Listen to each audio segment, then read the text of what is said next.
দেখেছি যে সাপ্লাইয়ের ক্ষেত্রে প্রাইস যত বাড়বে মার্কেটে প্রোডাক্টের সাপ্লাই তত বাড়বে।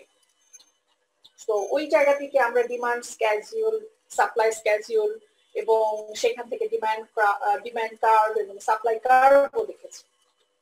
আজকে একটু খেয়াল করে দেখেন যে আমরা যখন একটা ডিমান্ড কার্ভের কথা বলছি, what actually going on, price যত এই যে এখানে এই কার্ভটার দিকে যদি আমরা খেয়াল করি, প্রাইস যত বাড়ছে আমাদের কার্ভটা কিন্তু তত ন্যারো হয়ে যাচ্ছে, তাই না? প্রাইস কমছে মানে আমাদের ডিমান্ডটা বাড়ছে এবং আমরা যত উপরের দিকে যাচ্ছি আমাদের কার্ভটা তত ন্যারো হয়ে যাচ্ছে। তার মানে a demand curve shows how price affects quantity demanded, other things being equal. একটা ডিমান্ড কার্ভের কথা যখন আমরা বলছি তখন একটা ডিমান্ড কার্ভ আমাদেরকে দেখাচ্ছে যে প্রাইসের কমে যাওয়া বা বেড়ে যাওয়ার কারণে আমাদের একটা প্রোডাক্টের চাহিদা কতখানি বাড়ছে বা কমছে। আচ্ছা, these other, এই যে আমরা বলছি যে other things constant, প্রাইসের কারণে ডিমান্ড ওঠানামা করছে, কিন্তু other things being equal বা other things being constant, এই other things বলতে আমরা কি বোঝাচ্ছি? These other things are known price determinant of demand. Like suppose things that determines buyers demand of a good other than goods price. একটা পণ্যের ব্যাপারে কাস্টমারের যে চাহিদা সেটা হতে পারে, প্রাইস ছাড়া অন্য যে বাকি যা কিছু আছে সবকিছু কনস্ট্যান্ট থাকবে, পণ্যের ব্যাপারে আপনার যে চাহিদা সেটা আগের মতোই থাকবে। আচ্ছা, ডিমান্ড কার্ভ শিফটার, তাহলে কি কি কারণে ডিমান্ড শিফট করে? Number of buyer, an increase in the number of buyer causes an increase in quantity demanded at each price. তার মানে আজকে কথাটাকে যদি একটু ঘুরিয়ে বলি আমরা বলতে পারি a decrease in the number of buyer causes a decrease in quantity demanded at each price, বলতে পারি? এই কথাটা বলা যায়?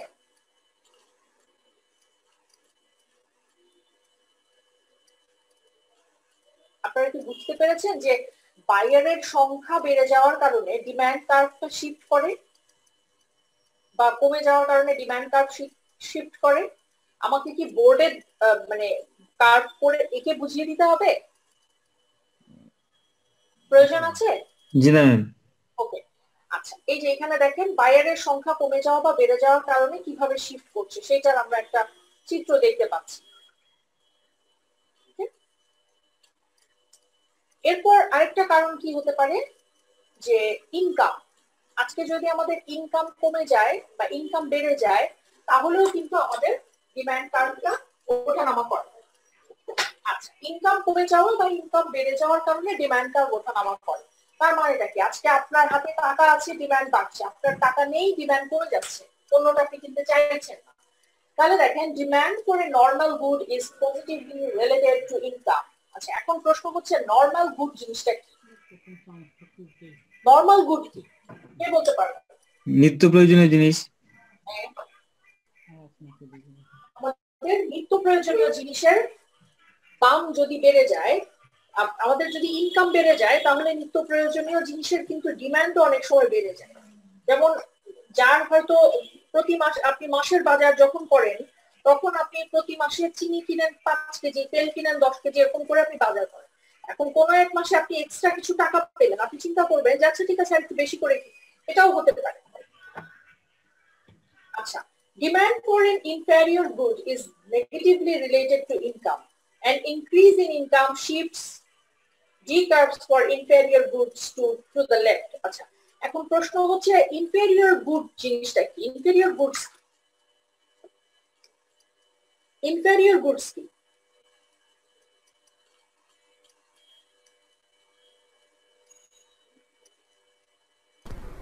জানি না ম্যাম। জানি না। আচ্ছা, গুডস বলতে তো প্রোডাক্ট বোঝাচ্ছে, এখন ইন্টেরিয়র বলতে তো ইন্টেরিয়র ডিজাইন বুঝে, এখন এখানে দুইটা মিলে কি বুঝতেছে না। এই ইনফেরিয়র বলতে ইন্টেরিয়র ডিজাইন বোঝায়? ইনফেরিয়র আমরা অনেক সময় বলি না ইনফেরিয়রিটি কমপ্লেক্স। ও আচ্ছা আচ্ছা ম্যাম, ইনফেরিয়র, সরি ম্যাম, ওই ইন্টেরিয়র বুঝতে। না না, ইনফেরিয়র, ইনফেরিয়র মানে কি? নিম্ন মানে অদরকারি এরকম কিছু। আরো আসেন, একেবারে ব্যক্তি জীবন থেকে এক্সাম্পল গুলো নেন, ব্যক্তি জীবন থেকে এক্সাম্পল নেন। আপনাদের মধ্যে কেউ কেউ চাকরি করেন না? অনেকেই তো চাকরি করেন, করেন না? জি ম্যাডাম, জি ম্যাডাম, জি ম্যাডাম। বন্ধু বান্ধব কিছু আছে এরকম যে আগে হয়তো সে হোস্টেলের খাবার খেত, তার হয়তো বাইরের থেকে খাবার কিনে খাওয়ার পয়সা ছিল না, অথবা আগে হয়তো সে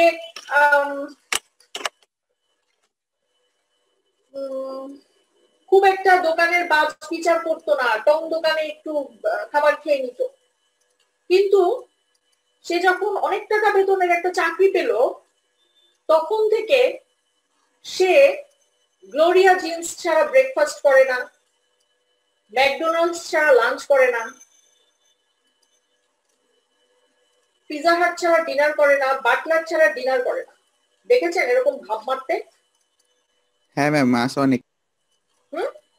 জি জি। আগের লাইফস্টাইলে হয়তো সে টং দোকানে সারাদিনে 1 কাপ চা খেত, এটাই তার সারাদিনের খাবার ছিল। কিন্তু এরপরে যখন তার হাতে টাকা আসলো তখন সে বলে বেড়াতে শুরু করলো, আমি তো সোনারগাঁ ছাড়া কফি খাই না, আমি তো বাটলার ছাড়া কোনো স্ন্যাক্সই পছন্দ করি না। জি ম্যাম, ব্র্যান্ড ছাড়া পড়ে না, আমি ব্র্যান্ড ছাড়া পড়ি না। আসেন, তার মানে এই গুডস গুলো হয়ে গেল তার কাছে তখন ইনফেরিয়র।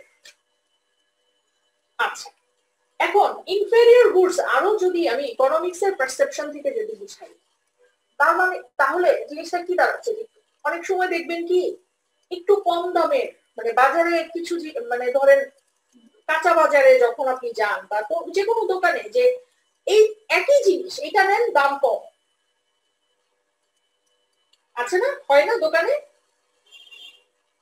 একই জিনিস, বা পেঁয়াজের বাজারে বা মানে একটু কম দাম, এই জিনিসটাই কিন্তু আইটেম একই কিন্তু কোয়ালিটিটা একটু খারাপ, একটু কম। কি হয়, আপনার যখন ইনকাম বাড়বে তখন কি আর আপনি এই প্রোডাক্টটা কিনবেন? ধরে নিন আজকে আমার বেতন 5,000 টাকা, আমি বাসায় হয়তো পেঁয়াজ কিনছি, আচ্ছা পেঁয়াজের কিলো কত আমি জানি না, আচ্ছা আমি ধরে নিচ্ছি পেঁয়াজের কিলো 120 টাকা। আমি আজকে চিন্তা করলাম আচ্ছা আমার ইনকাম যেহেতু 5,000 টাকা, আমি এক কাজ করি, আমাকে এটার মধ্যে সংকুলন করতে হবে, আমি যেই পেঁয়াজের কিলো 70 টাকা সেটা একটু একটু খারাপ কোয়ালিটির, কিন্তু আমি ওইটাই কিনি। তারপরে যখন হয়তো এরপরে আমার ইনকাম আরো বাড়লো, ইনকামটা বেড়ে হয়তো 20,000 টাকা হলো, তখন আমি চিন্তা করলাম আচ্ছা আজকে তো আমার ইনকাম বেড়েছে, আমি কেন আজকে 70 টাকা কিলোর সেই নষ্ট প্রায় নষ্ট হয়ে যাওয়া পেঁয়াজগুলো কিনবো, একটু ভালো কোয়ালিটির পেঁয়াজ, তাই না? তার মানে কি আমি যখন ভালো কোয়ালিটির পেঁয়াজের দিকে শিফট করব তখন ইনফেরিয়র গুডস গুলোর ডিমান্ড কমে যাবে না? খেয়াল করে দেখেন তো। জি ম্যাম। এটাই বোঝানো হচ্ছে। ওকে, আচ্ছা এবারে আসেন shifts, demand curve shifter, prices of related goods. Related goods কোনগুলো? রিলেটেড গুডস হচ্ছে সাবস্টিটিউট গুডস, কমপ্লিমেন্টারি গুডস, সেগুলো।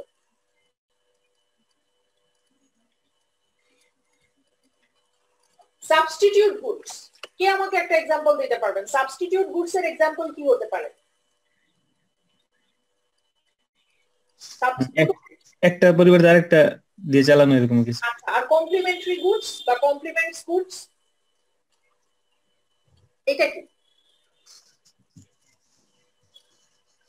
আমরা যখন বলছি সাবস্টিটিউট গুডস তখন হচ্ছে একটা গুডস এর পরিবর্তে আরেকটা গুডস দিয়ে চালানো যায়। আমরা যখন বলছি কমপ্লিমেন্ট গুডস তার মানে একটা গুডস কনজিউম করতে গেলে আরেকটা গুডস এর প্রয়োজন হয়। চা খেতে গেলে চিনির প্রয়োজন হয়, চা খেতে গেলে গরম পানির প্রয়োজন হয়, আপনি তরকারি রান্না করে খাবেন লবণ প্রয়োজন হবে। তার মানে আজকে লবণের আসলে কোনো বিকল্প নাই। হ্যাঁ হয়তো আপনি নরমাল লবণের জায়গায় পিঙ্ক সল্ট কিনতে পারেন। আপনি কমপ্লিমেন্টারি গুডস, আমরা যখন কমপ্লিমেন্টারি গুডস বলছি, যে দোকানে দেখবেন ব্রেড বিক্রি হয়, বেকারিতে, এই যে হক বেকারি বা আমরা রাস্তায় রাস্তায় বেকারি দেখি না, আর রহমানিয়া বেকারি, এই যে বেকারি গুলো খেয়াল করে দেখেন তো, ইউসুফ বেকারি, এই সমস্ত দোকানে কি পাওয়া যায়? ব্রেড যেমন পাওয়া যায় সাথে সাথে নসিলা, পিনাট বাটার, বিভিন্ন ধরনের বাটার, এগুলোও কিন্তু পাওয়া যায়। কেন পাওয়া যায়? কারণ মানুষ জানে যে আজকে যে ব্রেড নিয়ে যাচ্ছে সে বাটারটা চাইবে, জেলি এগুলো পাওয়া যায়। আর সাবস্টিটিউট গুডস, কাস্টমার মনে করছে আজকে থেকে আমি কফি খাবো না, তার মানে কফি যে খাবে না সে কি করবে, সে চা খাবে। কাস্টমার মনে করছে আজকে থেকে আমি নর্মাল টি খাবো না, আমি গ্রিন টি খাবো, তার মানে একটার পরিবর্তে আরেকটা। আজকে সাবস্টিটিউট গুডস এর মানে দাম কমে যাওয়া বা বেড়ে যাওয়ার কারণে কিন্তু আপনার যে রেগুলার গুডস সেটার দাম বাড়তে পারে বা কমতে, ডিমান্ড বাড়তে পারে বা কমতে পারে। কমপ্লিমেন্টারি গুডস এর ক্ষেত্রে সেরকম। আচ্ছা, এরপর বলেছে টেস্ট। মানুষের রুচি যদি মানে পরিবর্তন হয়, রুচি পরিবর্তনের কারণেও কিন্তু ডিমান্ড কমে যায় বা বেড়ে যায়। আরেকটা হতে পারে এক্সপেকটেশন। মানুষের হয়তো কিছু এক্সপেকটেশন থাকে, যেমন ধরে নিলেন, আমি ধরে নিচ্ছি যে ম্যাক্স প্রো সামনের মাসে বেরোবে। এখন আপনি চিন্তা করলেন আচ্ছা সামনের মাসে বেরোলে আমি ম্যাক্স প্রো কিনবো না, যখন দামটা আরো কমবে আমি তখনই কিনবো, 6 মাস পরে দাম কমবে আমি 6 মাস পরে কিনবো। তার মানে আপনার এক্সপেকটেশন 6 মাস পরে দাম কমবে, তার মানে আপনার এক্সপেকটেশনের কারণে আপনার দিক থেকে, আপনার এন্ড থেকে ডিমান্ডটা জেনারেট করবে 6 মাস পরে। ওকে, এখানে আসেন এবার আমরা একটু দেখি যে সাপ্লাই এর যদি ব্যাখ্যা করি যে সাপ্লাই এর কার্ভটা কেন শিফট করে। আমরা লাস্ট ক্লাসে দেখেছি হোয়াট ইজ সাপ্লাই এবং সেখানে আমরা ল অফ সাপ্লাই পড়েছি। সাপ্লাই এর কার্ভ কেন চেঞ্জ হয়, কি মনে হয় আপনাদের? সাপ্লাই কার্ভটা কেন চেঞ্জ হয়? সাপ্লাই কার্ভের শিফটার হিসেবে কোন কারণগুলো কাজ করে? ইনপুট প্রাইস একটা হতে পারে,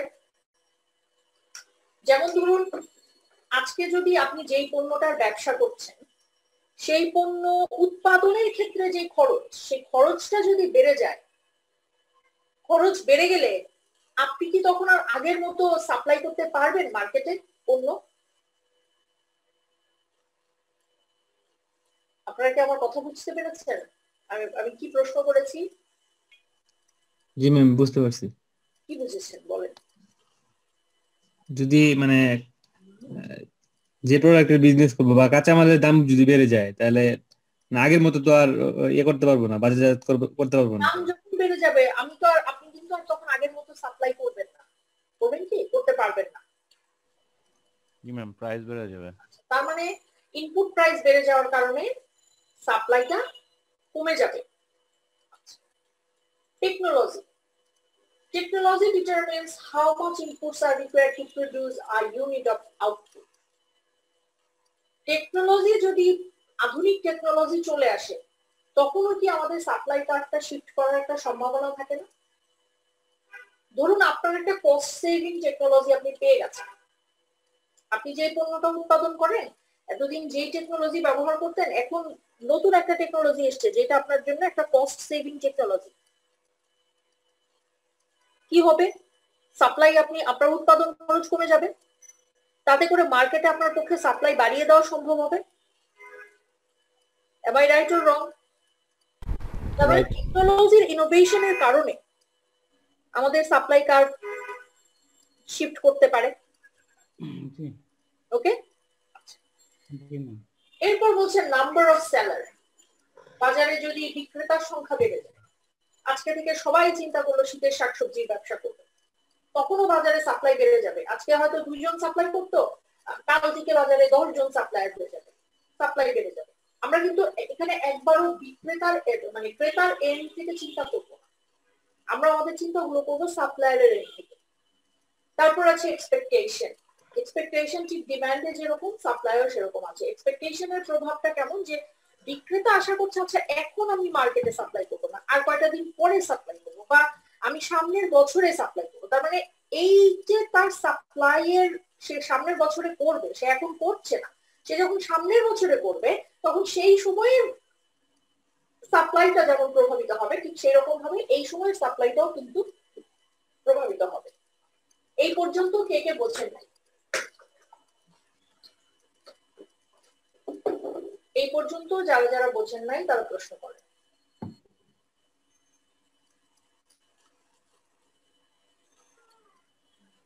আপনারা কি বুঝতে পেরেছেন?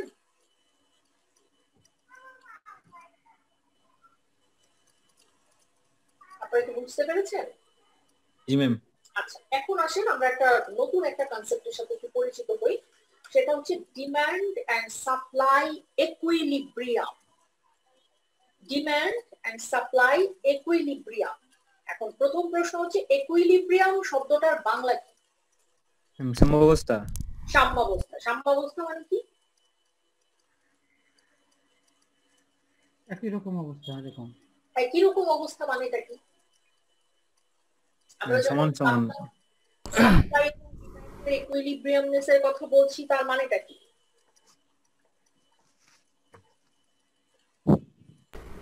তার মানে কি? হ্যাঁ বলেন ম্যাম, ব্যালেন্স বোঝাচ্ছে এখানে। এক্স্যাক্টলি, ব্যালেন্স বোঝাচ্ছে, ট্রেড অফ বোঝাচ্ছে। কেউ যখন আপনাকে বলছে ইকুইলিব্রিয়াম, সিনোনিমস গুলো মনে রাখেন, ইদার সে ট্রেড অফ এর কথা বলছে অথবা সে ব্যালেন্সের কথা বলছে, ঠিক আছে? এখন আসেন আমরা এখান থেকে একটু বোঝার চেষ্টা করি। এটা তো একটা গ্রাফ, তাই না? এই গ্রাফে দেখেন তো, এইটা একটা কার্ভ এসছে, এখানে একটা লাইন এসছে। আচ্ছা, এই কার্ভটা দিয়ে আমরা বোঝাচ্ছি ডিমান্ড, এস দিয়ে আমরা বোঝাচ্ছি সাপ্লাই, ঠিক আছে? আচ্ছা, খেয়াল করে দেখেন তো, ডি এবং এই ডিমান্ড এবং সাপ্লাই একটা পার্টিকুলার জায়গায় এসে ইন্টারসেক্ট করেছে, দেখেছেন? এই যে যেখানে ইন্টারসেক্ট করেছে তার মানেটা কি?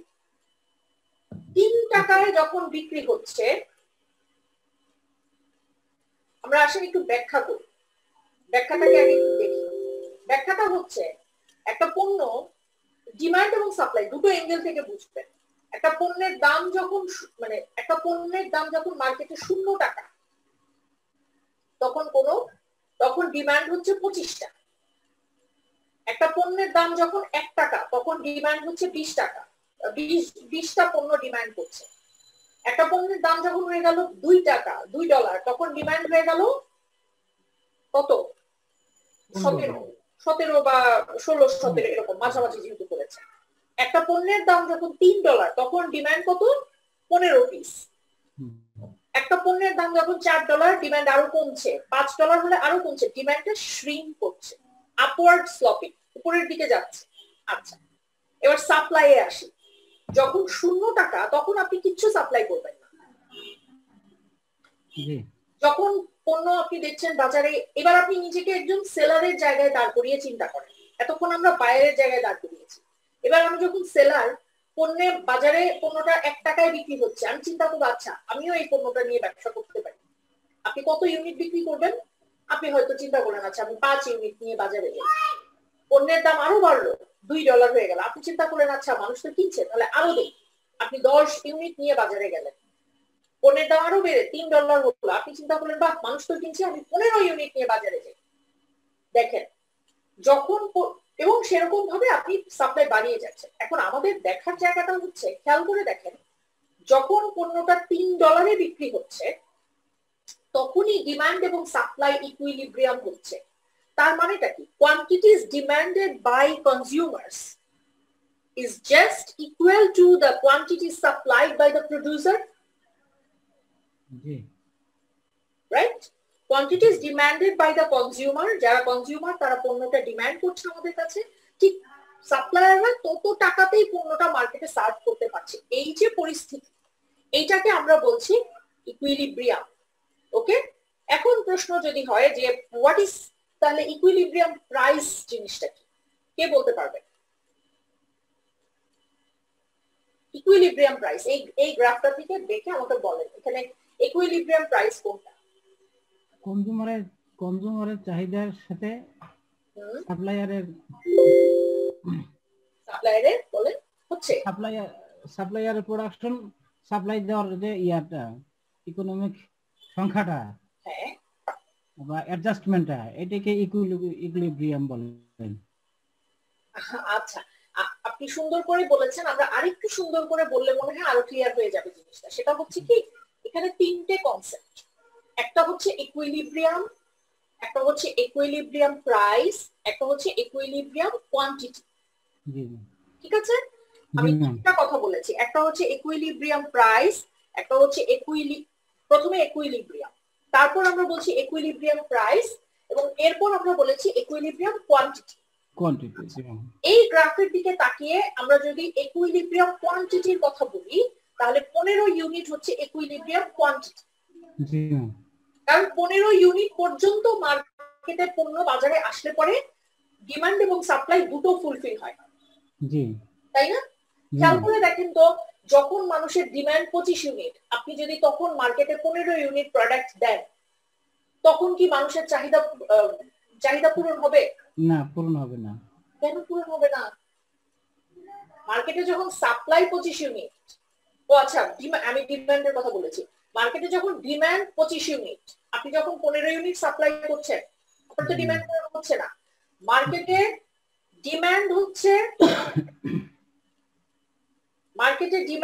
20 ইউনিট, জি আপনি 15 ইউনিট সাপ্লাই করছেন, হবে না। কিন্তু যখন মার্কেটে ডিমান্ড থাকছে 10 ইউনিট, আপনি সাপ্লাই করছেন 15 ইউনিট, তখন কি হচ্ছে?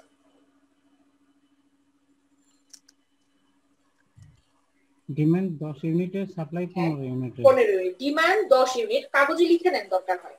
ডিমান্ড করেছি আমরা 10 ইউনিট, জি ম্যাম। সাপ্লাই হচ্ছে 15 ইউনিট, জি ম্যাম। তখন কি হবে? ম্যাম তখন তো ইকুইলিব্রিয়াম হবে না, তখন ওভার হয়ে যাবে। ওভার হয়ে যাবে। আবার যদি এমন হয় ডিমান্ড হচ্ছে 15 ইউনিট আর সাপ্লাই হচ্ছে 5 ইউনিট, তখন কি হবে? তখন ইকুইলিব্রিয়াম হবে না, তখন আবার লো হয়ে যাবে, মানে ডিমান্ডটা ডিমান্ড বেড়ে যাবে, ডিমান্ডটা বেশি থাকবে কিন্তু সাপ্লাইটা কম থাকবে। তার মানে সিচুয়েশনটা কি? আজকে যখন আমরা বলছি যে আমাদের যখন price is below the market equilibrium, 3 টাকার কম, আর quantity demanded exceeds the quantity supplied, আমাদের প্রাইসটা হচ্ছে কমে গেছে, জি। আর quantity demanded exist quantity supplied, আমার ডিমান্ড বেশি। আমরা যখন বলছি quantity demanded exists quantity supplied, তার মানে কি? ডিমান্ড বেশি সাপ্লাই কম, তাই না? বাংলা করলে না ম্যাম, ডিমান্ড বেশি হলে সাপ্লাইও বেশি হবে না, অর্থনৈতিক ইয়াতে টেন্ডেন্সি তো এটাই। না, আমি কি একটু বোর্ডে লিখবো? দরকার আছে কি? একটু বলে বুঝবেন। আমি বলতে চাইছি যে আচ্ছা মনোযোগ দিয়ে শোনেন, এটা খুব সিম্পল একটা কথা, একদম সিম্পল একটা লাইন বলছি। Quantity demanded exceeds quantity supplied, এই কথাটার বাংলা কি? আগে এটা বলেন। Quantity demanded exceeds quantity supplied, Bangla বলেন। ম্যাডাম চাহিদা অনুসারে আমি যে একই পরিমাণ আমি দিতে পারছি, আমি সাপ্লাই দিতে পারছি সমান আর কি, অর্থাৎ যেই পরিমাণ আমার ডিমান্ড ওই পরিমাণ আমার সাপ্লাই। তো কথাটা তো হলো না, আর একটু চিন্তা করেন।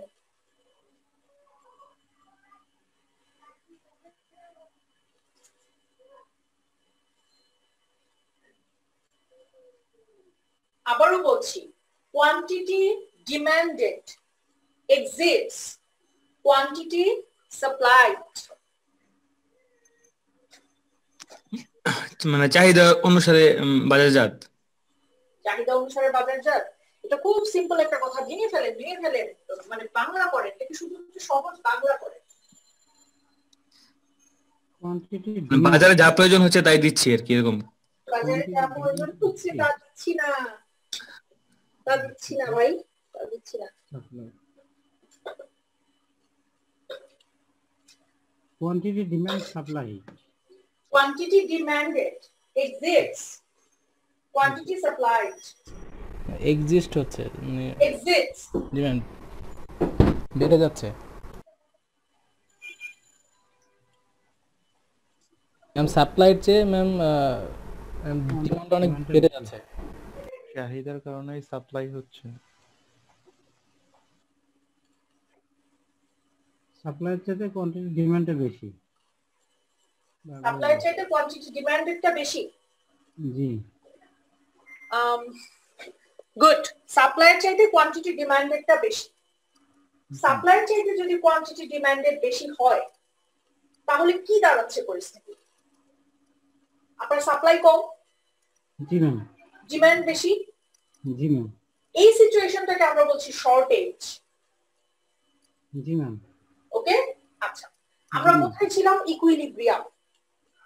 জি আমরা বলেছি তিনটে কনসেপ্ট, একটা হচ্ছে ইকুইলিব্রিয়াম, একটা হচ্ছে ইকুইলিব্রিয়াম প্রাইস, একটা হচ্ছে ইকুইলিব্রিয়াম কোয়ান্টিটি।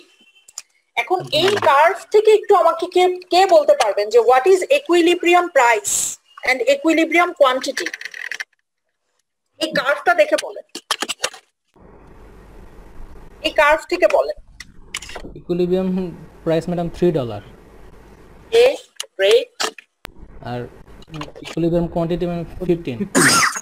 ইকুইলিব্রিয়াম কোয়ান্টিটি হচ্ছে 15 $15। তার মানে আজকে যদি ইকুইলিব্রিয়াম প্রাইসের একটা সংজ্ঞা আমাদেরকে কেউ দাঁড় করাতে বলে, কি বলবো? আমি যদি বলি ইকুইলিব্রিয়াম প্রাইস হচ্ছে when quantity demanded is just equal to quantity supplied at the same price, সমান সমান প্রাইসে। আর ইকুইলিব্রিয়াম কোয়ান্টিটি হচ্ছে যখন আমাদের ইনপুট এবং আউটপুট, ইনপুট কোনটা? ইনপুট হচ্ছে মার্কেটে সাপ্লাই, আউটপুট বলতে আমরা হয়তো আমরা ডিমান্ডকে বোঝাচ্ছি। দুটো যখন সমান হয় তখন সেটাই হচ্ছে কোয়ান্টিটি ডিমান্ডেড। তার মানে ঠিক যেই প্রাইসে এসে কোয়ান্টিটি সাপ্লাইড এবং কোয়ান্টিটি ডিমান্ডেড দুটো সমান হয় সেটাকেই আমরা বলছি ইকুইলিব্রিয়াম। ওকে,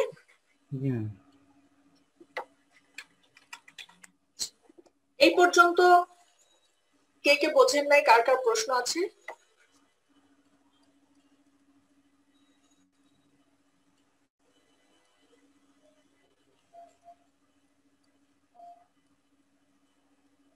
আচ্ছা, আমার একটা প্রশ্ন আছে। প্রশ্নটা হচ্ছে একটু আগে আমরা শর্টেজের ডেফিনেশন দেখেছি। শর্টেজ, জি ম্যাম। আচ্ছা শর্টেজ কখনো কখনো তো এরকম হতে পারে, বেশি হতে পারে না? জি ম্যাম। বেশি হলে এটাকে আমরা বলবো সারপ্লাস। জি ম্যাম।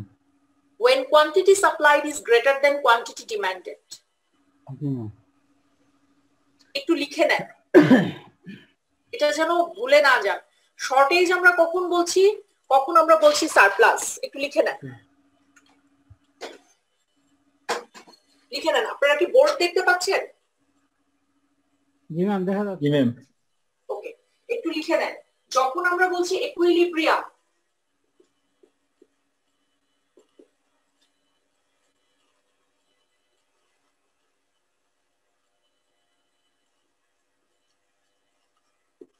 below equilibrium point সেটাকে আমরা বলছি shortage. Okay, below the equilibrium point that is shortage। আর আমরা যখন বলছি above the equilibrium point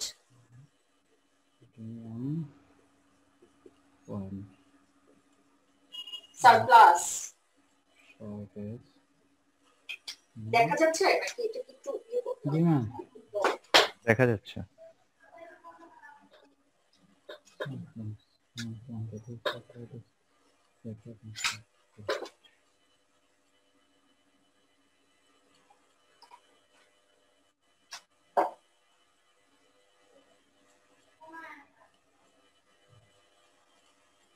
ma'am surplus.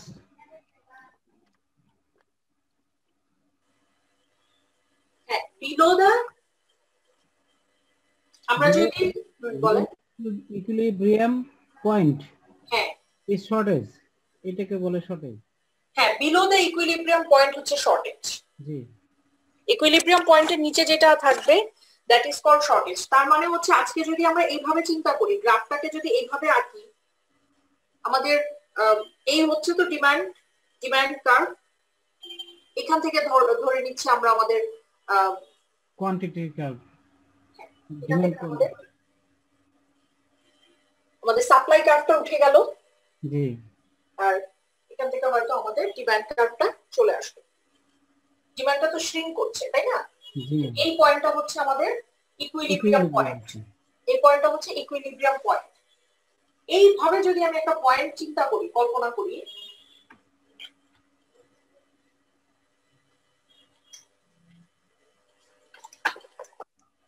এইভাবে যদি আমি একটা পয়েন্ট চিন্তা করি, তাহলে এই যে এটা তো ইকুইলিব্রিয়াম। এখানে যা আছে এই প্রাইসের মধ্যে যেটুকু আছে এখানে আমরা দেখেছি $3.15 করে, তাই না? জি ম্যাম। এই পয়েন্টের মধ্যে যা আছে দ্যাট ইজ আমাদের শর্টেজ। আর এই পয়েন্টের উপরে, এই 15 ইউনিটের উপরে বা $3 উপরে যা যাচ্ছে সেটা হচ্ছে আমাদের সারপ্লাস। বুঝতে পেরেছেন? জি ম্যাম, বুঝতে পারছি।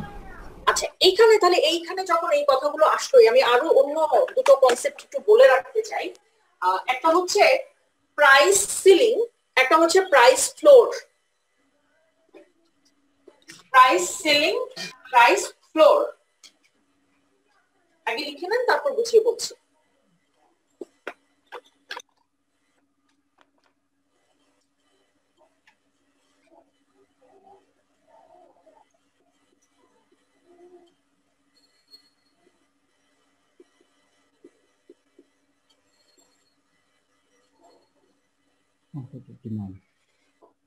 দেখা যাচ্ছে?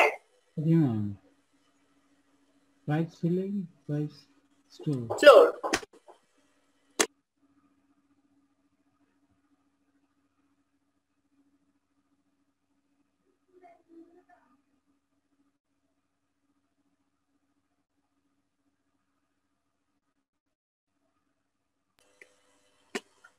আচ্ছা, একটা হচ্ছে প্রাইস সিলিং, একটা হচ্ছে প্রাইস ফ্লোর। একটু ভাবেন তো, শব্দগুলোকে নিয়ে একটু ভাবেন, একটু চিন্তা করেন যে কি মিনিং হতে পারে। দুটোই প্রাইসের সাথে রিলেটেড। একটা সেলিং, একটা হচ্ছে ফ্লোর। ঘরের দিকে তাকান, আপনি এখন যে ঘরে বসে আছেন ঘরের দিকে তাকান। একটা হাই আর একটা লো ম্যাম, এটা বোঝাচ্ছে? এক্সিলেন্ট। এখন এই হাই আর লোটা কে ডিসাইড করবে? সাপ্লায়ার। সাপ্লায়ার না, সবসময় মনে রাখবেন ডিমান্ডের উপরে না, গভর্নমেন্ট ডিসাইড করে দিচ্ছে। গভর্নমেন্ট যখন বলে দিচ্ছে এই পণ্যটা এত টাকার বেশি দামে বিক্রি হতে পারবে না, টিসিবি যখন পণ্যের দাম বেড়ে যায় তখন বলে দেয় বাজারে এই পণ্য এত টাকা দামের বেশি বিক্রি হতে পারবে না। বাজারে এই পণ্য কেনার জন্য ন্যূনতম এত টাকা দিতে হবে। খেয়াল করেন, যখন আমাদেরকে বলে দিচ্ছে এই পণ্য 50 টাকার বেশি কেজি দরে বিক্রি হতে পারবে না, তার মানে কি হাইয়েস্ট 50 টাকা পর্যন্ত আপনি বিক্রি করতে পারবেন। এটা হচ্ছে প্রাইস সিলিং, গভর্নমেন্ট ডিসাইড করে দিচ্ছে। যখন বলা হচ্ছে এটা কিনতে হলে আপনাকে প্রতি পণ্যের জন্য ন্যূনতম 10 টাকা দিতে হবে, তার মানে এটা হচ্ছে কি প্রাইস ফ্লোর। আপনি ন্যূনতম 10 টাকা আপনাকে দিতেই হবে, এরপর মানে যা চার্জ করবে সেটা। এখন আসেন তো একটু চিন্তা করে দেখি, এই যে এখন একটু আগে আমি ডিমান্ড এবং সাপ্লাই কার্ভ নিয়ে কথা বললাম, সেখানে আমরা ইকুইলিব্রিয়ামের কথা বললাম। এটা তো সাপ্লাই, এটা হচ্ছে ডিমান্ড। আমাদের এই পয়েন্টটা ছিল ইকুইলিব্রিয়াম পয়েন্ট। আচ্ছা, এটা ছিল আমাদের ইকুইলিব্রিয়াম পয়েন্ট। এটার সাথে এই প্রাইস সেলিং এবং প্রাইস ফ্লোরের সম্পর্কটা কি?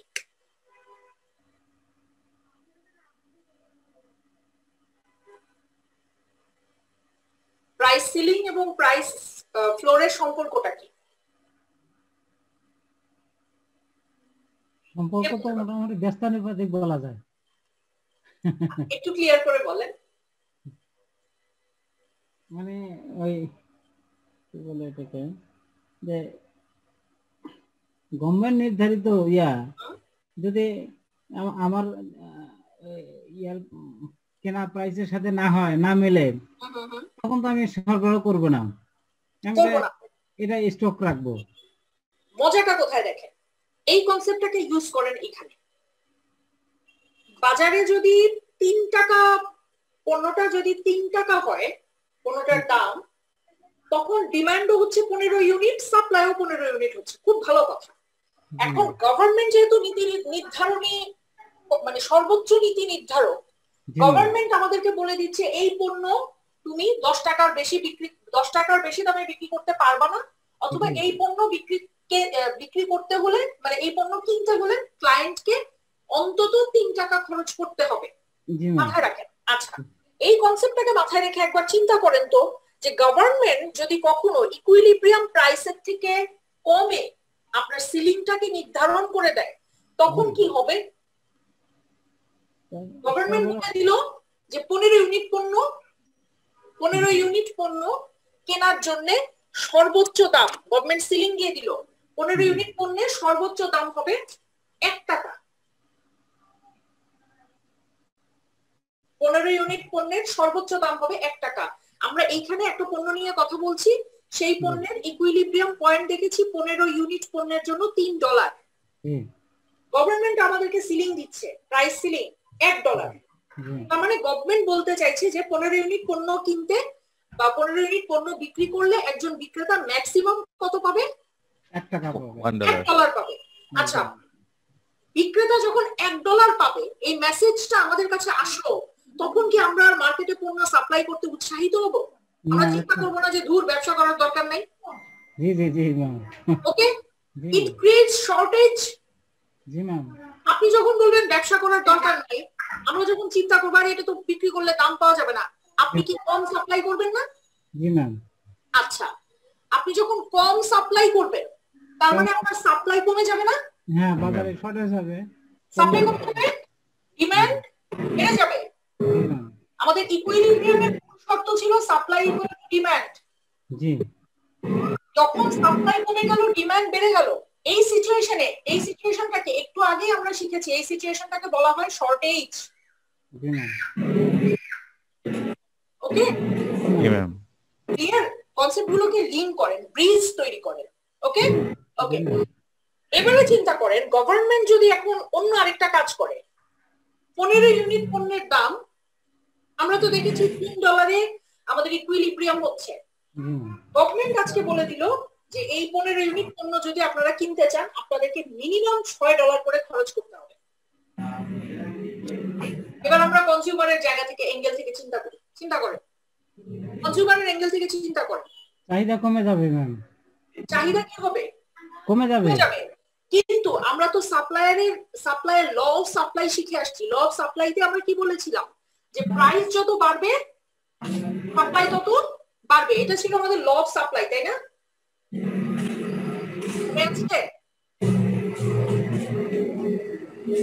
মনে পড়ে? এখানে একটু নয়েজ হচ্ছে কোথাও। আমার থেকে আসছিল, আমি অফিসে তো ওই মেশিনের সাউন্ড মেবি আসছিল, আমি অফ করে দিচ্ছি। মিউট করে দেন, সরি। আচ্ছা, আমরা কোথায় ছিলাম? আমরা বলেছি law of supply. Law of supply আমরা বলেছি প্রাইস যত বাড়বে সাপ্লাই তত বাড়বে। মনে পড়ে?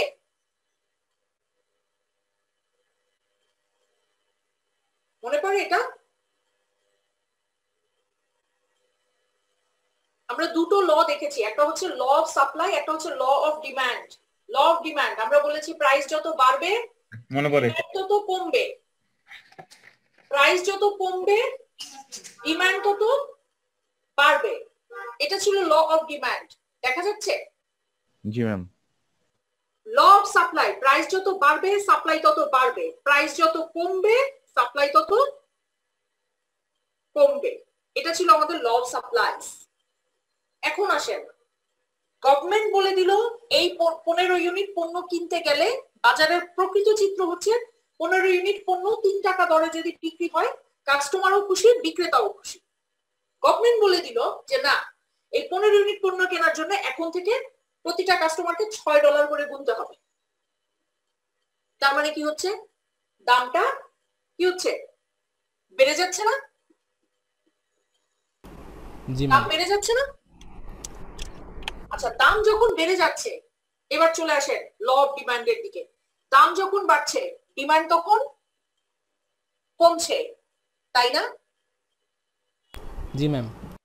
দাম যখন বাড়ছে তখন সাপ্লায়ারের অবস্থা কি? সাপ্লাই তত বাড়ছে, সাপ্লাই তত বাড়ছে।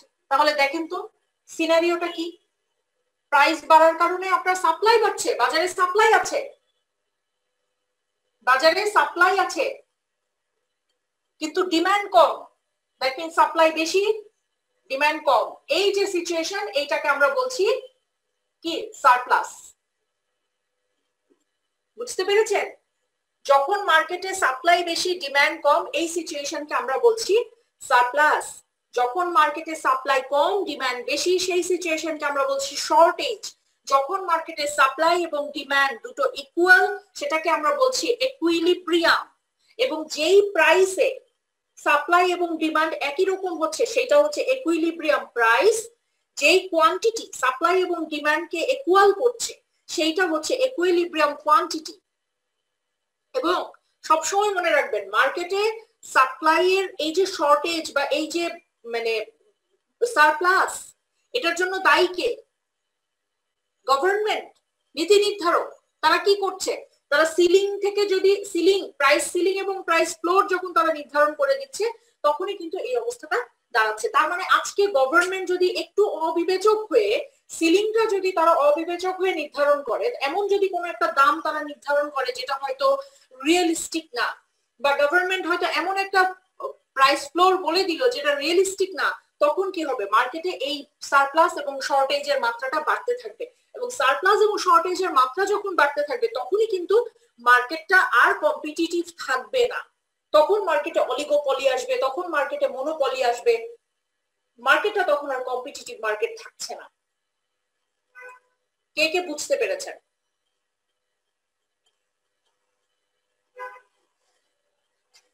কথা বলেন, আর যারা যারা বুঝেন নাই প্রশ্ন করেন। একটু ডাক দিন। জি ম্যাডাম বুঝতে পারছি, বুঝতে পারছেন। এই পর্যন্ত যদি আপনাদের কোনো প্রশ্ন থাকে আপনারা প্রশ্ন করতে পারেন।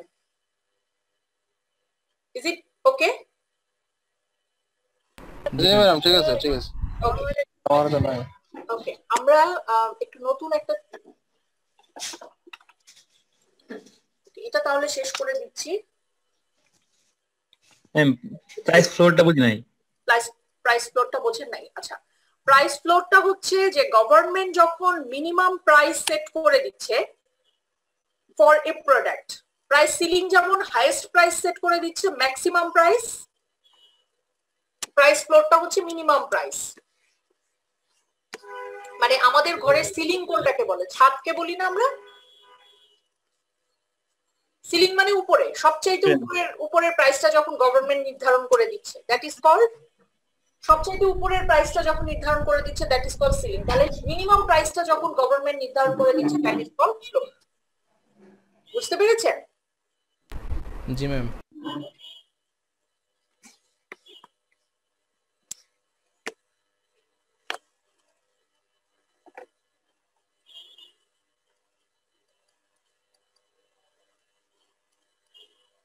আচ্ছা, তাহলে এটা আপনারা একটু বাসায় দেখবেন। আমি আর এটা নিয়ে আর কথা বলবার আসলে কিছু নেই। আপনাদের এরপরও যদি কারো কোনো প্রশ্ন থাকে নেক্সট ক্লাসে প্রশ্ন করবেন। ওকে। আজকে আমরা দেখব ইলাস্টিসিটি।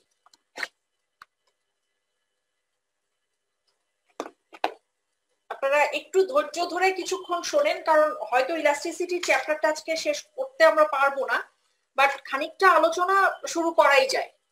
মানে ইলাস্টিসিটির চিন্তাটা মাথায় রেখে আমরা ক্লাসটা শেষ করতে পারি। আচ্ছা, আমার একটা প্রশ্ন আছে। আপনাদের কি মনে হয় যে এই যে মানে বাংলাদেশের বাজার পরিস্থিতি, যে পেঁয়াজের দাম হুট করে বেড়ে যাচ্ছে, যে এখন ধানের দাম কমে গিয়েছে, আপনাদের কি মনে হয় যে এটার জন্য গভর্নমেন্টের কোনো রেসপন্সিবিলিটি আছে? জি ম্যাম অবশ্যই গভর্নমেন্টের অবশ্যই থাকে রেসপন্সিবিলিটি। কি করে? ম্যাম এখন আমাদের কৃষকরা যখন আপনার পেঁয়াজটা উৎপাদন শুরু করছে তখন কিন্তু গভর্নমেন্ট আপনারা খেয়াল করেন ইন্ডিয়ান পেঁয়াজটার তারা ইম্পোর্টের পারমিশনটা দিয়ে দিচ্ছে। এই অবস্থাতে যদি তারা পারমিশনটা না দিত আমাদের দেশেও যে কৃষকগুলো আছে তারা কিন্তু আরো বেশি এনকারেজ হতো যে না আমাদের গভর্নমেন্ট আমাদের হেল্প করছে। ওই প্রেক্ষাপটে তারা কিন্তু পরবর্তীতে আরো বেশি ফসল উৎপাদনে আগ্রহ হতো। আর ওই ক্ষেত্রে দেখা যেত যে আপনার চাহিদার চাইতে আমার যে পরিমাণ ডিমান্ড আছে তার চাইতে আমার যোগানটা বেশি থাকতো। যদি আমার যোগান বেশি থাকতো এক্ষেত্রে আমার দামটা অটোমেটিক্যালি কমে আসবে। বাট আমাদের গভর্নমেন্ট যেটা করতেছে এটাকে দেখা যাচ্ছে যে কৃষকরা এতে স্যাটিসফাইড না। তারা পরবর্তী সময়ে পেঁয়াজের এভাবে আপনার উৎপাদন করবে কিনা তাও সন্দেহ আছে। এক বছর আগে আপনার পেঁয়াজের দাম যেখানে ছিল 250 টাকা, তখন কিন্তু আমাদের গভর্নমেন্ট ওইভাবে কিন্তু আমদানি যেভাবে করছে কাম করতে হয়েছে, আমাদের কৃষকরা কিন্তু উৎপাদন করেনি। আমাদের যে পরিমাণ চাহিদা ছিল আমরা এটা পূরণ করতে পারিনি। আমাদের গভর্নমেন্ট যদি ওইভাবে হেল্প করতো তাহলে আপনার হয়তো বা দেখা যেত যে ওই পরিস্থিতিটা আমাদের পড়তে হতো না। আবার এবছর কৃষকরা যে পরিমাণ পেঁয়াজ উৎপাদন করছে ওই উৎপাদন অনুযায়ী ভারত থেকে কিন্তু আমাদের দেশে আবার পেঁয়াজ আমদানি শুরু করে দিচ্ছে। যার জন্য দেখা যাবে যে এবছর পেঁয়াজের দাম এতটাই কমে যেতে পারে যে কৃষকদের লাভ তো দূরের কথা, হয়তো তাদের লোকসান হতে পারে। আর আপনি একটু আগে বললেন যে লোকসানে কেউ কোনো ব্যবসা করতে চায় না। দেখা যাবে যে কৃষকরা পরবর্তী বছরে ওইভাবে পেঁয়াজ উৎপাদন করবে না। দেখা যাবে যে হয়তো পরবর্তী বছরে পেঁয়াজের দাম আবারও আকাশ ছোঁয়া হয়ে যেতে পারে, আবার বেড়ে যেতে পারে। এক্স্যাক্টলি। তাহলে এইখানে গভর্নমেন্টের ডেফিনেটলি তাহলে আপনারা মনে করছেন যে কিছু একটা করার আছে। জি ম্যাম, অবশ্যই। মানে অল্প কথা যদি বলি তাহলে ম্যাম প্রাইস সিলিং এবং প্রাইস ফ্লোরের অনেক ঘাটতি আছে। Excellent, very good. যখন আপনারা যখন নিউজ গুলো শুনবেন না, তখন এটাকে আপনি যা শিখলেন বা যা শুনলেন ক্লাসে, আপনি যা শুনলেন সেইটার আলোকে ব্যাখ্যা করবার চেষ্টা করবেন। তাহলেই দেখবেন আপনারা ক্লাসগুলো এই ইকোনমিক্সটাকে আপনি ব্যক্তি জীবনে অ্যাপ্লাই করতে পারবেন। ওকে, আমরা শুরু করছি। আজকে আমরা ইলাস্টিসিটি বলে একটা কনসেপ্ট নিয়ে ডিসকাস করব। The question is, what is elasticity? Elasticity জিনিসটা কি? What is elasticity? দেখতে পাচ্ছেন তো আপনারা না? What is, excuse me, what is elasticity? Elasticity শব্দটা কি শুনেছেন কখনো কোথাও? জি ম্যাম। কি এটার মানেটা? রাবারের মতো ম্যাম, টানলে বাড়ে এরকম একটা কোনো কিছু। রাবারের মতো টানলে বাড়ে। আর কি হতে পারে? স্থিতিস্থাপকতা বেশি। স্থিতিস্থাপকতা বেশি। আচ্ছা, ও বাবা, বাংলা মিনিংটা খুব কঠিন। স্থিতিস্থাপকতা বাংলাটার মানে কি? স্থিতিস্থাপকতা বাংলাটার মানে কি? এটা একটা উদাহরণ, ওই যে রাবার কথা বললো না। আচ্ছা ম্যাম, এটা হলো ম্যাম অনেকটা একটা পরবর্তীতে আর একটা অল্টারনেটিভ যেটাকে বলে আর কি, অল্টারনেটিভ চিন্তা ভাবনা করা, অনেকটা এরকম। অল্টারনেটিভ ঠিক সেরকম কি?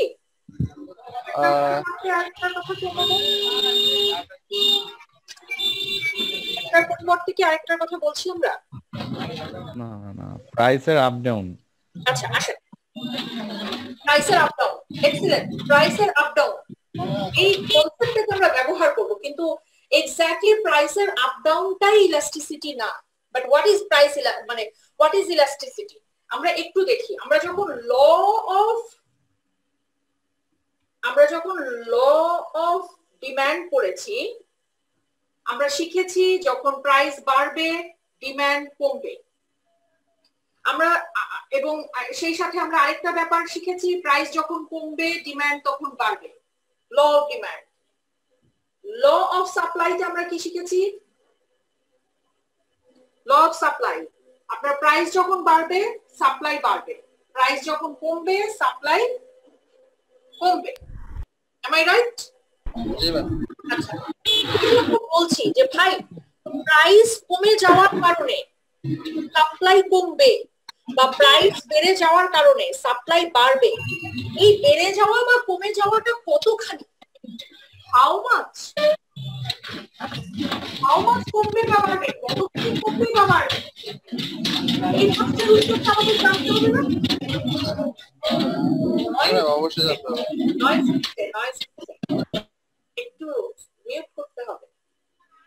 আমরা বলেছি প্রাইস কমবে বা প্রাইস বাড়বে। এখন প্রাইস কমলে বা বাড়লে, সাপ্লাই কমবে বা বাড়বে, হোয়াটএভার, কতখানি? আপনি চিন্তা করছেন বাজারে আপনি ব্যবসা করছেন। আমি ধরে নিচ্ছি আপনার একটা রেস্টুরেন্ট আছে। আপনি চিন্তা করছেন আজকে থেকে আমার সি ফুডের দাম আমি 10 টাকা করে বাড়িয়ে দিব। এখন আপনি সি ফুডের দাম 10 টাকা করে বাড়িয়ে দিলে পরে কাস্টমারের ডিমান্ডের কি অবস্থা হবে? ডিমান্ড কি কমবে না বাড়বে, নাকি আগের মতোই থাকবে, না কি হবে? এটা যদি আপনি মেজার করতে না পারেন, তাহলে কি আপনি আপনার আপনার যে টার্গেট রেভিনিউ সেটা আপনি গেইন করতে পারবেন না? গেইন করা যাবে না। গেইন করা যাবে না, কারণ আপনি যখন ব্যবসা করবেন তখন আমি যদি একটু বিজনেসের কনটেক্সটে এবার চিন্তাটা করি, আমাদের টার্গেটটা কি থাকে, আচ্ছা ঠিক আছে আমার যা ইনভেস্টমেন্ট আছে সেখান থেকে খরচাগুলো বাদ দিয়ে আমার প্রফিট হলেই হবে। দ্যাট মিন্স কি আমার একটা রেভিনিউ দরকার আছে, সেখান থেকে আমি আমার কস্ট গুলোকে বাদ দিব বা আমার এক্সপেন্ডিচার গুলোকে বাদ দিব, আমি একটা প্রফিট পাবো। এখন আপনি যখন খরচটাকে আপনি চিন্তা করছেন যে আচ্ছা এখন থেকে আমি 10 টাকা বেশি চার্জ করবো, তার মানে আমি রেভিনিউ 10 টাকা বেশি চার্জ করবো। আগে আমার রেভিনিউ হতো 100 টাকা, এখন আমি 110 টাকা রেভিনিউ করবো। আগে আপনার দোকানে ক্লায়েন্ট আসতো 100 জন, এখন তাহলে কয়জন আসে সেটা দেখতে হবে। ওকে, আচ্ছা এই কনসেপ্টটাকে ইন ডিটেইলসে ডিসকাস করার আগে আমরা একটু মানে গুডস নিয়ে কথা বলতে চাই। পণ্য আসলে কত ধরনের হয়, গুডস কত ধরনের হয়? একটা বলছি নরমাল গুডস,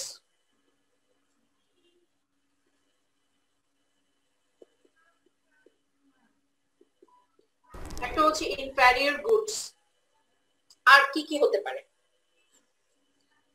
লাক্সারি গুডস হতে পারে না?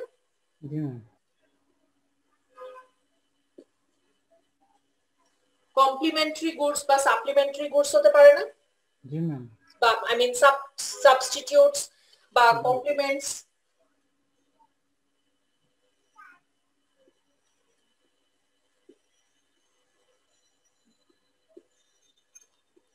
আরেকটা হতে পারে পেরিশেবল গুডস। কি বললেন ম্যাডাম, বুঝি নাই।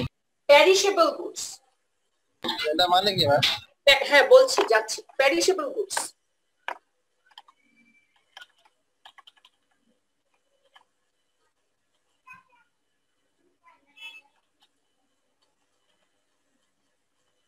আগে একটু নোট ডাউন করে নেন, তারপরে আমি বাকি মানে পুরোটাকে ব্যাখ্যা করছি।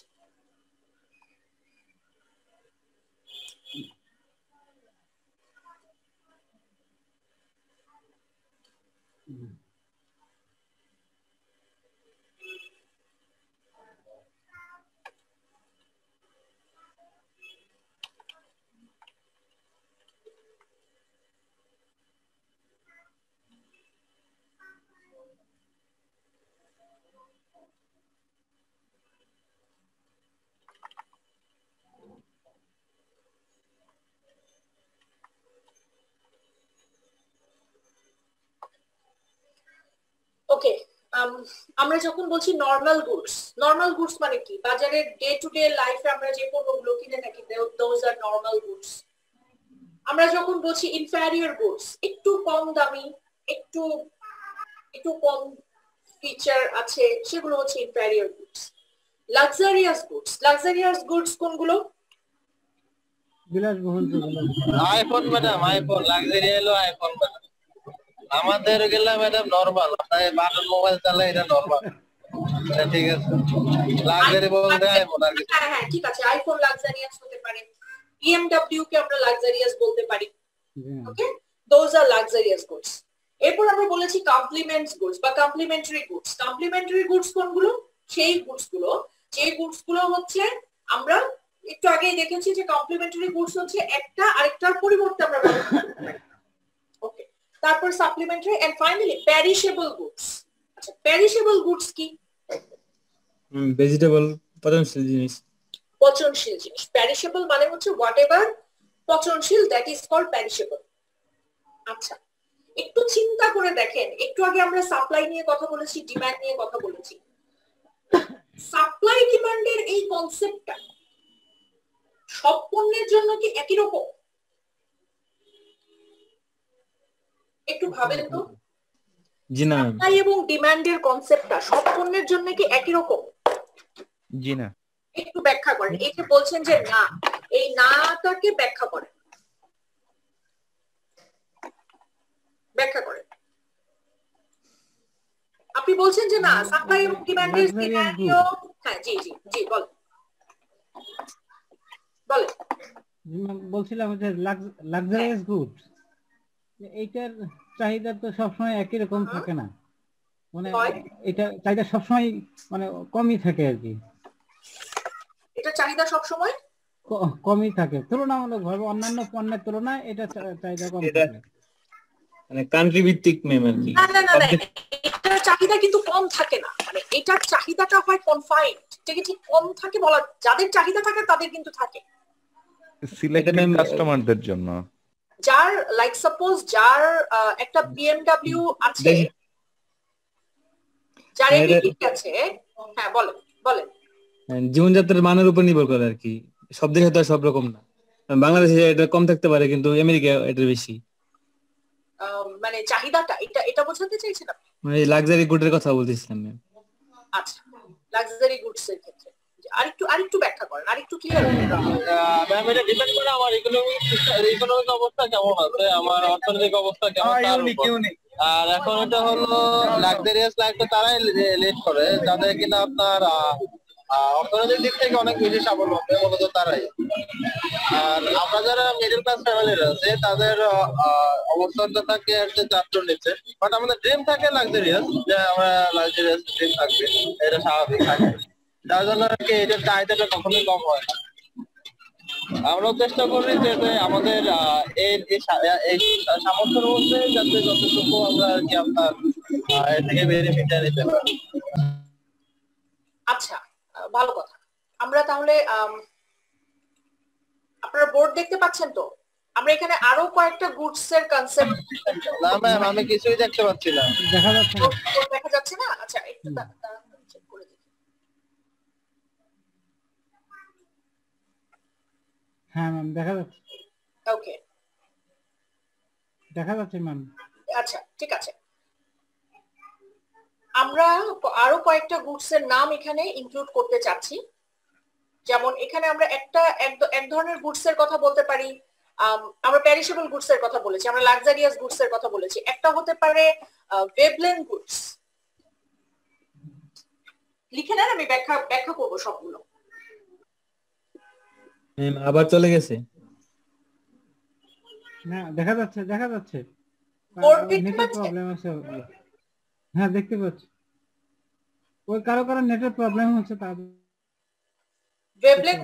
ম্যাম কেউ যখন কথা বলে তখন আপনার বোর্ড দেখা যায় না, তখন তাকে দেখায়, এটা হচ্ছে সমস্যা। এখন এখন ম্যাম আমি দেখতে পাচ্ছি। আর আমার এখানে নয়েজের মেইন কারণ হলো আমি অফিস থেকে বের হয়েছি তো বাসায় যাচ্ছি, কিন্তু নয়েজটা বেশি। আপনি একটু মিউট করে রাখেন।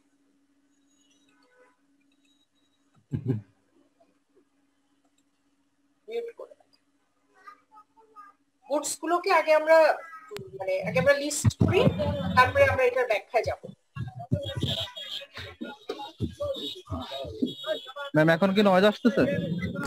অনেক নয়েজ, তুই অফ করে রাখ।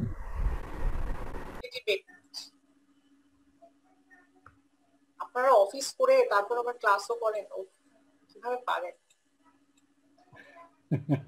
পারতে হয়, মানে মানুষের আসলে পারি না বলতে কিছুই নাই, শুধুমাত্র মরে যাওয়া মানুষ জীবিত হয় না, আদারওয়াইজ পৃথিবীতে আসলে সবকিছুই সম্ভব।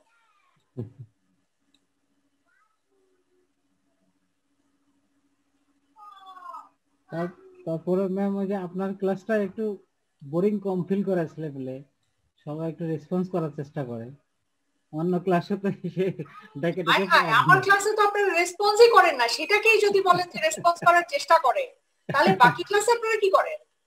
না এই যে এখন ম্যাম গায়ে আছে কথাই বলি না, শুধু প্রেজেন্টের সময় কথা বলি। এটা কেমন কথা? এই কাজটা করবেন না। দেখেন, মানে ক্লাস তো আসলে আপনাদেরকে ছাড়া কখনোই সম্ভব না। একা বললে এটাকে কি ক্লাস বলা হবে? এটাকে তো ক্লাস বলে না, এটাকে মনোলগ বলবে। একা কথা বলা যায় না, তাহলে একা কথা বলা যায় না। আচ্ছা আসেন, এখান থেকে আমরা একটু, এই যে আমি তাহলে ব্যাখ্যাগুলো লিখছি না, আমি এখান থেকে আপনাদেরকে কিছু কনসেপ্ট দিচ্ছি। আপনারা ইয়েটা দেখতে পাচ্ছেন তো, স্ক্রিনটা দেখতে পাচ্ছেন তো? না হ্যাঁ দেখা যাচ্ছে ম্যাম। ওকে, আমরা আরো দুটো গুডস এর নাম বলছি, ইলাস্টিক গুডস।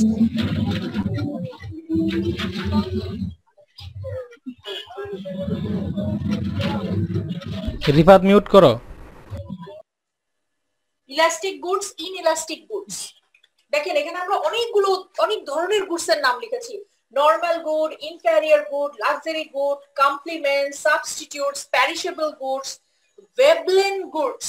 আগে নামটা লিখেন তারপরে ব্যাখ্যা করছি। Veblen goods, Giffen goods, GIFFEN, Giffen goods, elastic goods, inelastic goods. Okay, আচ্ছা আসেন আমরা আগে দেখি ইলাস্টিক গুডস আর ইনইলাস্টিক গুডস গুলো। আমরা যখন বলছি ইলাস্টিক গুডস হচ্ছে কাইন্ড অফ লাক্সারিয়াস গুডস। আচ্ছা, লাক্সারিয়াস গুডস কোনগুলো? লাক্সারিয়াস গুডস সেগুলোকে আমরা মূলত ইলাস্টিক গুডস বলে থাকি। এখন লাক্সারিয়াস গুডস বা লাক্সারিয়াস আইটেমস কোনগুলো? Movie ticket. করোনা যখন শুরু হলো প্রথম দিকে খেয়াল করে দেখেন তো, খাবার এবং ওষুধ ছাড়া বাকি কোনো কিছুর কি আর দরকার ছিল? যারা খাবারের ব্যবসা করেছে তাদের বিজনেসটা প্রথম দিকে তেমন একটা ভালো ছিল না, কারণ কাস্টমাররা রেস্টুরেন্টে খেতে যেত না।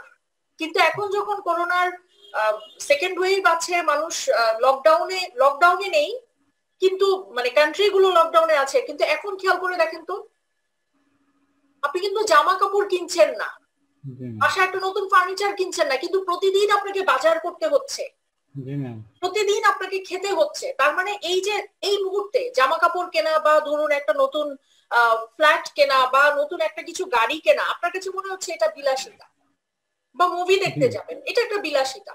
তাহলে এইটা হচ্ছে টু দা ওই বায়ারের পার্সপেক্টিভ থেকে সেটা হচ্ছে কি একটা ইলাস্টিক গুডস বা এটা একটা লাক্সারিয়াস আইটেম। ওকে, আচ্ছা এবার আসেন ইনইলাস্টিক গুডস কোনগুলো? ইলাস্টিক গুডস যেগুলো না সেগুলাই ইনইলাস্টিক।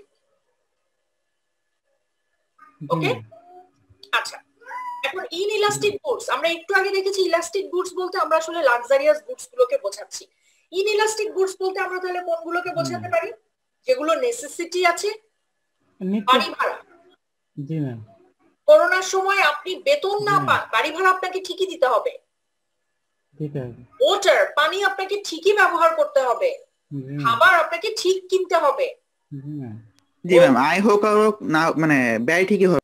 তার মানে এই খরচাগুলো আমাদেরকে করতেই হবে, এগুলো নেসেসিটি। একটা বাড়িতে আমাকে থাকতেই হবে, সেটা যেরকমই হোক, টিনের ঘর হলো বা একটা ছাপড়া ঘর হলো, আমাকে থাকতে হবে। একটা খাবার আমাকে খেতে হবে, সেটা রোজ বিরিয়ানি না খেতে হোক, আমাকে ভাত খেতেই হবে, রাইসটা আমাকে কিনতে হবে। এটা হচ্ছে নেসেসিটি, এটা হচ্ছে ইনইলাস্টিক গুড। ওকে, আচ্ছা ম্যাম জি বলেন। আমাদের সময় শেষ হয়ে গেছে ম্যাম, 7টা থেকে ক্লাস আছে। ও আচ্ছা, আমি ছেড়ে দিচ্ছি, একটু অপেক্ষা করেন, আমি রোলটা কল করে ছেড়ে দিচ্ছি। আমি এগুলো আজকে আপনাদের পোর্টালে লোড করে রাখবো। একটু অপেক্ষা করেন, আমি রোলটা কল করে ছেড়ে দিচ্ছি। Thank you.